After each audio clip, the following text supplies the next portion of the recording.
Hello dear students, welcome to this channel. कैसे हैं आप सब? मैं आशा करती हूँ कि आप सब अच्छे होंगे, खुश होंगे और पढ़ाई कर रहे होंगे। हमने प्रीवियस क्लास में लॉज ऑफ एक्सपोनेंट के बारे में अच्छे से समझ लिया था।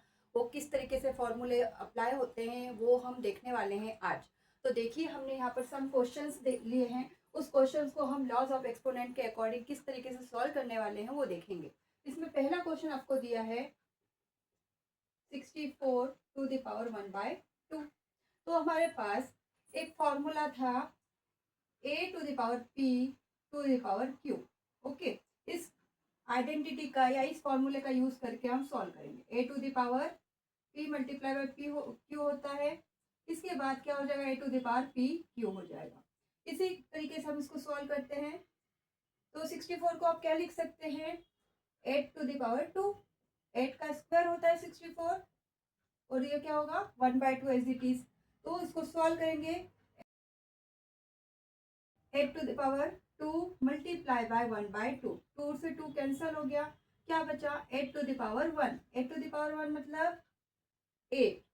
तो हमको आंसर मिल गया है 64 to the power 1/2 is 8। Okay, इस आइडेंटिटी का यूज करके हम अदर क्वेश्चंस भी हम सॉल्व कर सकते हैं।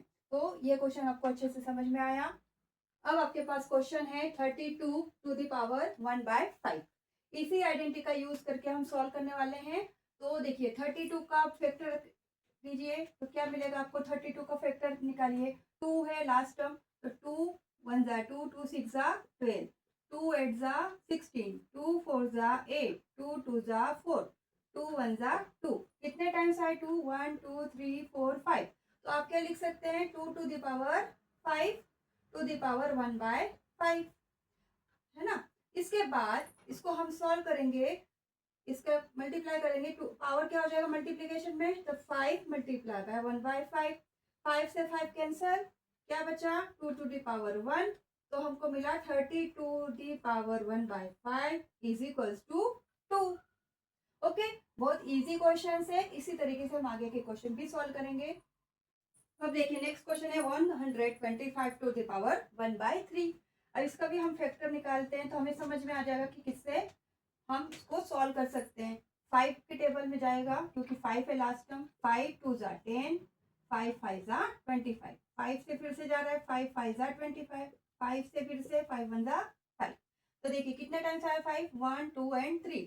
तो 125 टू द पावर 1/3। अब देखिए 125 को क्या लिख सकते हैं हम? 5 to the power 3 and 1/3 as it is उसके पावर। ओके, इसको मल्टीप्लाई में जाएगा तो क्या होगा? 5 to the power 3 multiply by 1/3। 3 से 3 कैंसल। क्या बचा? 5 टू द पावर 1। तो आपको मिलेगा 125 to the power 1/3 is equals to 5। बहुत इजी क्वेश्चन है। अब देखिए, थोड़ा सा हम चेंज करते हैं क्वेश्चंस में। देखते हैं आगे क्वेश्चन। अब नेक्स्ट क्वेश्चन है 9 टू द पावर 3/2। अभी तक के सारे क्वेश्चन में क्या था? 1/2 1/5 1/3। अब इसमें क्वेश्चन में क्या है? इसकी पावर क्या आई है? 3/2। ओके, तो इसको देखिए, इसको किस तरीके से सॉल्व करेंगे? जैसे कि आपके पास है 9 टू द पावर 3/2। अब 9 क्या होता है? किसका स्क्वायर होता है? 3 का स्क्वायर होता है। तो 3 का स्क्वायर और पावर उसकी हो जाएगी 3/2। ओके, अब फॉर्मूला यही रहेगा हमारे पास। 3 to the power 2 multiply by 3/2। 2 to 2 cancel. अब इसकी पावर क्या आएगी? 3 टू द पावर 3। पहले क्या आता था? 3 टू द पावर 1 आता था। यहाँ पर क्या है? 3 टू द पावर 3। इसको सॉल्व करेंगे। 3 मल्टीप्लाई बाय 3 मल्टीप्लाई बाय 3। 3 3 जा 9, 9 3 जा 27। तो आपको मिल जाएगा, यहाँ पे लिख रही हूँ मैं answer, 9 to the power 3/2 is equals to 27। Step by step ये क्वेश्चन आपको करना है। बहुत अब आपको नेक्स्ट क्वेश्चन दिया है 16 टू द पावर 3/4।